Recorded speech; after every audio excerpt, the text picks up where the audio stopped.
Hello, everybody. Once again, I'm Liam Craft Jr., aka Zoralchan Less Than Guru, and today we're going to talk about the Assassin for my Palladium rewrite.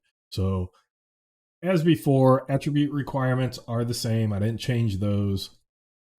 Alignments are anarchist. That's the goodest you can get, I guess. Aberrant, miscreant, or diabolic if you want. So you're going to be evil because you're killing people. If you want to have a code of honor or something like that, you're aberrant. And if it's something that you do out of necessity, but not necessarily because you like it, maybe you're just good at it, and that's what gets you money to pay for yourself or your family to live, then you might be the anarchist. So that are the alignments. Physical conditioning. How many bonus shock points do you get? They get a +6. Men of arms tend to have a +8. Assassins want to get in, kill somebody, and get out. They're going to be trained to fight. They have one of the coolest hand-to-hand combats, but it's deadly. And they're not. They want to kill their opponent as fast as possible and leave. They don't want to have to wear heavy armor or rely on that. So their physical conditioning, while good, isn't quite up to the men of arms. So they get a +6. Same reasoning on their armor tier. Their armor tier is 2. So they're going to be able to wear light armors, up leather, reinforced leather, things like that without difficulty. When they start getting into those heavy armors, plate armor, chain and plate, chain, metal armor, basically, that's when they're not going to be as used to it. Plus, that makes noise, and they want to be silent as assassins. Occupational skills that they get the hand-to-hand assassin, which in my opinion is one of the best. It always has been in Palladium first edition. And they get a bonus to prowl because they want to sneak in, they want to assassinate, and they want to sneak out or get out quickly without getting caught. Level advancements, very similar. Like I said, I wanted something for every single level. And so they get and that can include those skill levels. Like Palladium normally has at 3 and 4, and then around 7, 8, 9 ish. That's where they get additional skills. Start at level 1, but their first is just the skills that they can do, and that's the same as in the normal book. Men of arms, being men of arms, when they get hit points and shock points, it's usually 2 or 3. Assassins, again, if they get it, they'll get 1 because they're not long-term fighters. They want to, if they have to, they don't want to fight. They have to fight. They want to kill and leave.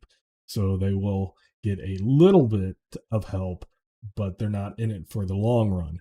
So they get an additional hit point at level 2. Level 3 and 4, that's where you get your extra skills. You get your additional shock point at level 5. Level 6, I gave them ability heavy kick. Here's where the heavy kick idea came from. So in the original Palladium hand-to-hands, at certain levels, they get a kick attack. And it's usually like a D6 or something. And I always have it where I have the size die, and your punch is a DS, a size die, just 1DS normally. So if you're a goblin who's small, you're going to be hitting with a D6. If you're a goblin, or if you're a human, and I think I messed up, sorry. If you're a goblin small, D4 is your size die. So if you punch, you're going to roll 1D4 with any strength bonuses. If you're a human, you're medium, that's the 1D6. If you're a troll, that's very large, that's a D10. So having a flat thing that just said kick attack, 1D6 did not make sense the way that I have my game set up. And I didn't want to just give them a kick attack at a D10 because you can already punch at that. And I consider any of those natural attacks, fists, kicks, claws to an extent, but those natural things, I just say all of them. You just say unarmed. You're just trying to beat up somebody with a natural way of doing it. So that's where I came up with a heavy kick, and I removed that from the hand-to-hand. And when we go into my hand-to-hand and where certain adjustments I made, it's usually eliminating things that I put elsewhere or switching out things that I thought were redundant or I didn't like. So heavy kick, that's where that comes in. When we get to abilities, I'll talk about that. And then at level 7, you choose an additional weapon proficiency. That's something I thought was neat. Assassin is one of the really rare, maybe even the only occupation that it specifically is like half your elective skills or skills, the other half are weapon proficiencies. So I thought that instead of just giving 3 elective skills and 4 secondary skills, that every once in a while they could get an additional weapon proficiency that they're with. They are good at killing people. They need to know different means to kill people. Um, and it's not just a fighter who's going to go into battle. The assassin's going to, depending on their target, the environment, everything, they're going to have a larger range of weapons.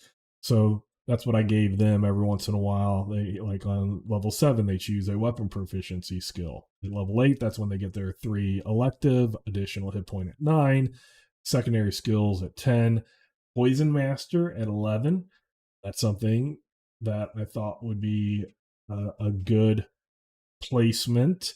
And these things like the heavy kick, the additional shock points, the poison master, they're not replacing anything. They're adding to it so that everybody gets at least something per level besides rolling for your hit points and the shock points in my game and increasing all of your weapon bonuses, hand-to-hand bonuses, skills, basically all your skills. I wanted them to get something extra. Level 10 is where they get 2 secondary skills. Sorry, 11 was Poison Master. 12 is when they get their elective skills. 13, they get an additional shock point. 14, an additional weapon skill. So they get a couple extra weapon skills, and they could use those elective skills at say level 12 and level 8 to gain more weapons. But those are just automatic. Hey, you get one, you a little proficient in it, and then 15, an ability called Assassin's Kiss.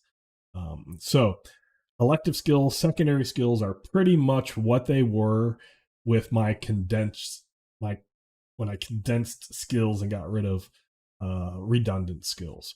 So that's kind of where they come from. Now let's get over to the heavy kick.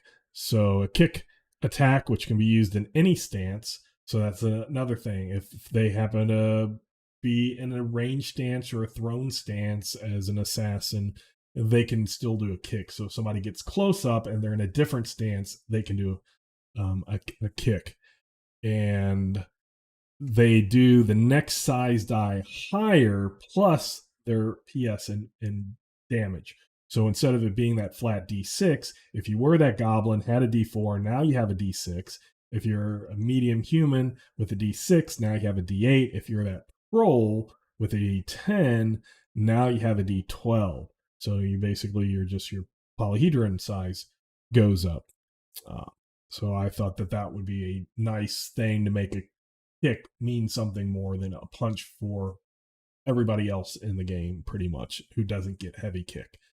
Poison Master is the assassin can combine 2 types of poisons together. Palladium has a lot of different poisons, and they have use poison and detect poison. I have a crafting system that we'll get into of how player characters can make poisons. And in this one, I thought it would be interesting to have somebody who knew how to combine the poisons, take this one and take this one. And you don't necessarily get doubling of everything. So if this does like 3d6 and this does 2d6, you don't get 5d6. But if they have other different side effects and stuff, like the 3d6 slows you down where the 5d6 doesn't, now you do 5d6 and your opponent gets slowed down. So you can mix poisons at it. So basically, the weaker, same or weaker effects don't stack, as we like to say in Palladium, or in Toward Eternity. Sorry. So that's just a little example given, and then Assassin's Kiss. So the assassin's death blow from their hand to hand is a hand-to-hand stance, and as I pointed out earlier and how wonky rate of fire is because they never explain how rate of fire works with hand to hand. And since I've completely separated hand to hand, um, basically close combat, ranged, which is your missile weapons, and your prone and mystic stance, that means that that death blow that they get at like sixth or seventh level, they can only use it in close combat. And this would allow them to do it as a thrown weapon or a missile weapon, a ranged weapon. So that's just something that I felt that that way they can use that death blow from afar. So that's pretty potent. Um, in my game. I understand this might be considered a nerf if you're using all the rules jumbled up and you're either ignoring the rate of fire or you're allowing rate of fire and melee weapons. But since I've separated them out, this gave them at some point that ability. Um, so that is the assassin. Once again, I'm Liam Craft Jr., aka Zorval Chan, the Less Than Guru, and until next time, I will catch you later.